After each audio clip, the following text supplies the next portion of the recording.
Good morning আমার মিষ্টি বন্ধুরা, কেমন আছো তোমরা?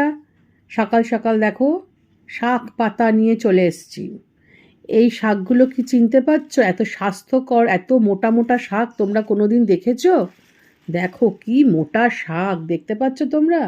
আমি তো বাপু এই প্রথম দেখলাম, আমার বাড়িতে টবে হয়েছে।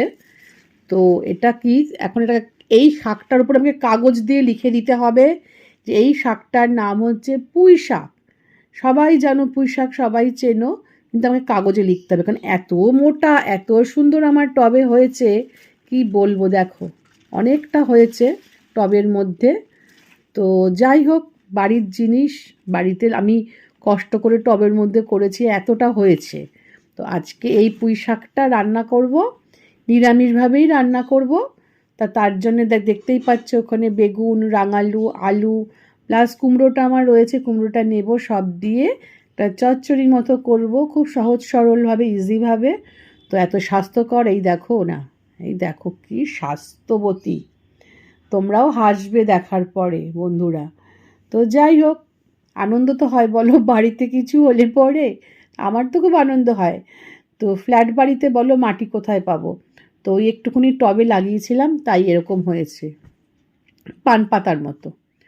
তো চলো তাহলে আর সবজিগুলো কেটে নিই, কেটে তারপর তোমাদের কাছে ফিরে আসবো, কীভাবে করছি আমি দেখাচ্ছি।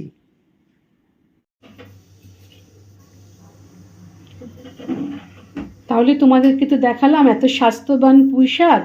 তো সেই পুঁই শাকটা খুব সিম্পলভাবেই রান্না করব, ঘরোয়াভাবে। তা পুঁই শাকটা ভালো করে আমি ধুয়ে নিয়েছি, আর এখানে আলু, কুমড়ো, বেগুন সব ভালো করে ধুয়ে রাখা। আর এখানে কি কি নিয়েছি দেখো, একটু জিরের গুঁড়ো, চিনি, হলুদ, নুন, আর যে যেরকম ঝাল খাবে সেরূপাতে ঝাল, মানে লঙ্কা নিয়েছি, আমি কাঁচা লঙ্কা দিয়ে রান্নাটা করব। আর একটু নিয়েছি কালো সর্ষে, এই সর্ষেটাও একটু দেবো। তো কিভাবে করছি তাহলে চলো, আগে আমি সর্ষেটাকে একটু পেস্ট করে নিই, তারপরে পরপর তোমাদের সাথে শেয়ার করছি। আর রান্নার জন্য তো অবশ্যই সর্ষের তেল লাগবেই। তো দেখো কিভাবে করছি, খুবই সিম্পল।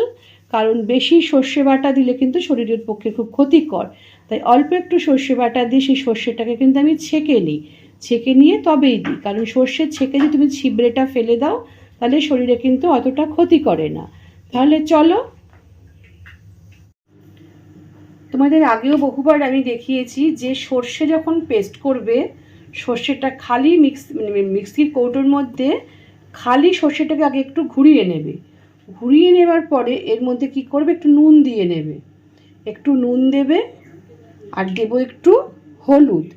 এই দুটো জিনিস দেওয়ার একটাই কারণ, তাহলে সর্ষেটা তেতো হয় না। আর দিয়ে দেবো একটা কাঁচা লঙ্কা, একটুখানি দেখো ছোট কাঁচা লঙ্কাও দিয়ে দিচ্ছি। এই অবস্থায় কিন্তু আমি জল দেবো। দেখো আমি অল্প করে একটু জল দিয়ে দিচ্ছি, পেস্ট করে আমি ছেঁকে নেব।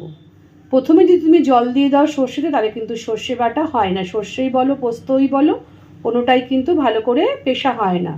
তো আগে খালি ইয়েতে তুমি আগে ঘুরিয়ে নেবে, তারপরে করবে। চলো তাহলে এটা পেস্টটা তৈরি করে নিই। দেখো দেখতে পাচ্ছ কতটা ছিবড়ে দেখো বেরিয়েছে, আর এখানে আমি পেস্টটা ছেঁকে রেখে দিয়েছি। এবারে কি করব, চলো মেইন কোর্সে চলে।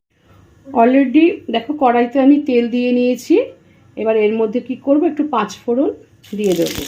তেলটা খুব ভালো করে গরম করে নিয়েছি, আর এর মধ্যে দিয়ে দিচ্ছি একটু পেস্টের সময় লঙ্কা দিয়েছি, আর এখানে একটু লঙ্কা দিয়ে দিলাম, একটু ফ্লেভারের জন্য একটা শুকনো লঙ্কা দিয়ে। এবারে কী করি, সবজিগুলো কেটে রেখেছি, সেই সবজিগুলোকে একটু ভেজে নেব। এর মধ্যে সমস্ত দেখো হলুদ, চিনি, নুন, আদা একটু গ্রেট করে নিয়েছি, আর জিরের গুঁড়ো, প্রত্যেকটা জিনিসও আমি এর মধ্যে দিয়ে দিলাম, দিয়ে এটাকে ভালো করে এবার কষাবো।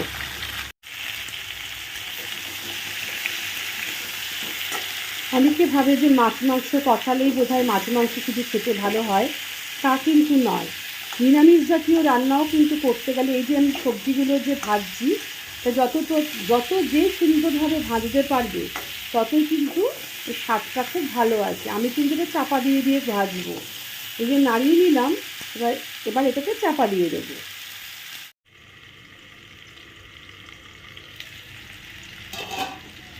পুরো ঢাকটা দিয়ে দিয়ে কিন্তু এটা করছি।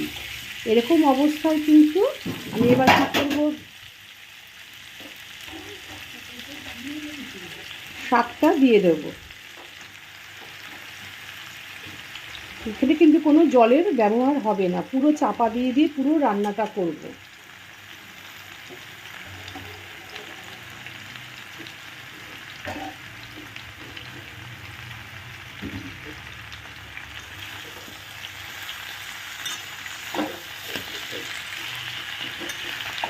তুমি চাপা দিয়ে দিলে অটোমেটিক্যালি কিন্তু শাকটা নরম হয়ে যাবে।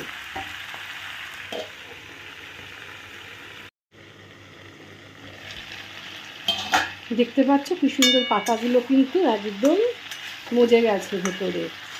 আমি এভাবেই কিন্তু চাপা ঢাকা দিয়ে দিয়ে পুরো রান্নাটা করবো, আর আমার পুরো সবজিগুলো কিন্তু সেদ্ধ হয়ে যাবে।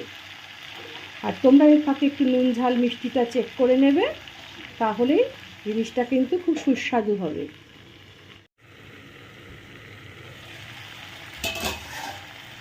আমি কিন্তু মাঝখানে দুবার আরও ফুলে নাড়িয়ে দিয়ে দিয়েছিলাম, আর নুন ঝাল মিষ্টিটাও আমি চেক করে নিয়েছি। দেখো আমার আলুটাও কিন্তু এই দেখো সেদ্ধ হয়ে গেছে চাপা দিয়ে দিয়ে, অতএব কিনা আমার কিন্তু অলরেডি ডান। তো এইবার কী করবো, সর্ষে যে বাটাটা কিন্তু আগে দিতে নেই, তাই এটা নামানোর আগে দিয়ে ভালো করে নামিয়ে একটু কাঁচা তেল দিয়ে নামিয়ে দেবো। এবারে কিন্তু আমি আর চাপা দেব না, গ্যাসের ফ্লেমটা একটু বাড়িয়ে দিয়েছি। এতক্ষণ একদম লো ফ্লেমে রান্নাটা করেছি, কারণ হাই ফ্লেমে করলে কিন্তু পুড়ে যেত আর সবজিগুলোও সেদ্ধ হতো না।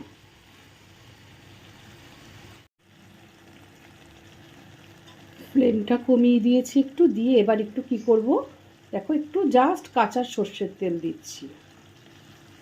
অল্প একটু দেবে, বেশি দেবে না, কারণ শরীরের একটা ব্যাপার থাকে, সর্ষে রয়েছে আবার কাঁচা সর্ষের তেল, তো অল্প একটু দিলাম। দেখো পুরো আমার গা মাখা মাখা হয়ে গেছে, আর প্রত্যেকটা টেস্টও একদম মেজারমেন্ট ওয়াইজ ঠিক আছে। কেউ যদি ঝাল বেশি খাও ঝাল দিতে পারো, কিন্তু আমার বাড়িতে বেশি ঝাল চলে না, তাই আমি বেশি ঝাল দিইনি। ওকে, তাহলে তোমরা দেখলে তো কিভাবে বেশ স্বাস্থ্যবান পুঁই ডাঁটার শাক দিয়ে বা চচ্চড়ি বানালাম। তো আমার নিজেই বলতে গেলে হাসি পেয়ে যাচ্ছে, মানে শাকগুলোকে মানে লিখে দিলে তবে মানুষ চিনতে পারবে হ্যাঁ এটা পুঁই শাক, কিন্তু বাট আমি এই শাক আগে একবার কেটে করেছিলাম, অপূর্ব খেতে হয়েছিল, কারণ কোনো সার দেয়া নেই এর মধ্যে, বাড়ির জিনিস, মাটির একটা আলাদা স্বাদ আছে। তো অতএব কিনা খেতে কিন্তু খুব ভালো হয়েছিল। তো কিভাবে করলাম তোমরা দেখলে, একদম সহজ সরল পদ্ধতিতে একদম। তো তোমরা এভাবে করে খেয়ে দেখো, নিশ্চয়ই তোমাদেরও খুব ভালো লাগবে। আর যদি ভালো লেগে থাকে কি করবে, লাইক শেয়ার কমেন্ট, আর পাশে থাকা বেল আইকনটা একটু প্রেস করে দিও, যাতে আমি যে রান্নাই করি না কেন তোমরা ফার্স্ট নোটিফিকেশান পেয়ে যাবে এবং আমার প্রত্যেকটা জিনিস তোমরা দেখতে পাবে। তাহলে মিষ্টি দিদি আজকে তোমাদের কাছ থেকে বিদায় নিচ্ছে। আজকে তোমরা ভালো থেকো, তোমরা সুস্থ থেকো, তোমরা আনন্দে থেকো। আজকের মতো টাটা।